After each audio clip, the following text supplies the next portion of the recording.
আগস্টের বিপ্লবের পর একটি নতুন বাংলাদেশ গঠনের প্রত্যয় নিয়েই কাজ করে যাচ্ছি। রিফরমেশন বা রিকনসিলিয়েশনের যে কথাগুলো আসছে, আমি মনে করি যে বিস্তারিত আলোচনা তো আমরা দলগুলো কমিশনগুলোর সাথে বসে বিস্তারিত আলোচনা করব।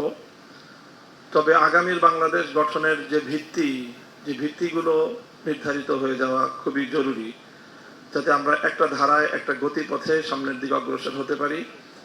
সেজন্য যে আগস্ট বিপ্লবের যে ঘোষণাপত্র সম্মিলিত ঐক্যমতের ভিত্তিতে আসার কথা, সেটা অনতিবিলম্বেই চলে আসা উচিত, যাতে সেই ঘোষণাকে সামনে রেখে সেই আলোকে আমরা আমাদের প্রস্তাবনা এবং আগামীর বাংলাদেশ গড়ে তুলতে পারি। সেজন্য এই জুলাই আগস্টের ঘোষণার পাশাপাশি আমাদের ঐক্যমতের যে জায়গাগুলোতে আমাদের সকলকে কনসিডার করেই সামনের বাংলাদেশ গড়ে তোলা উচিত।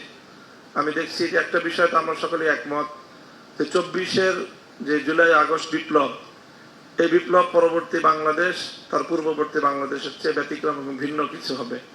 সেই সঙ্গে 71-এর যে মহান মুক্তিযুদ্ধ, সেটাকে আমাদের আগামীর বাংলাদেশ গড়ে তুলবার ক্ষেত্রে অন্যতম ভিত্তিমূল হিসেবে আমাদেরকে গ্রহণ করতে হবে। সেই সঙ্গে আমরা মনে করি 47-এর যেই বাংলাদেশ বা 47-এর যে দেশ বিভাগ, সেটাকেও আমাদের অত্যন্ত গুরুত্বের সাথে কনসিডার করতে হবে।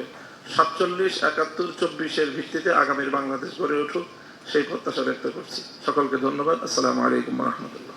কমিশন হেডস যারা আছেন, আপনাদের গত কয়েক মাসের কাজের মাধ্যমে যে রিপোর্টগুলো আমরা পেয়েছি সেটাকে সাধুবাদ জানাই, এবং এই আলোচনার প্রচেষ্টা সামনে আমরা এই রিফর্মগুলোতে ঐক্যমত পোষণ করব বা কতখানি ঐক্যমত তৈরি হবে সেগুলোর জন্য কার্যক্রম, এটাতেও সাধুবাদ জানাই। এই জন্য আপনাদের সবাইকে অসংখ্য ধন্যবাদ।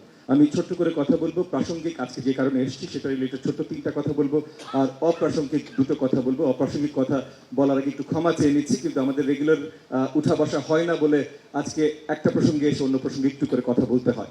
একটা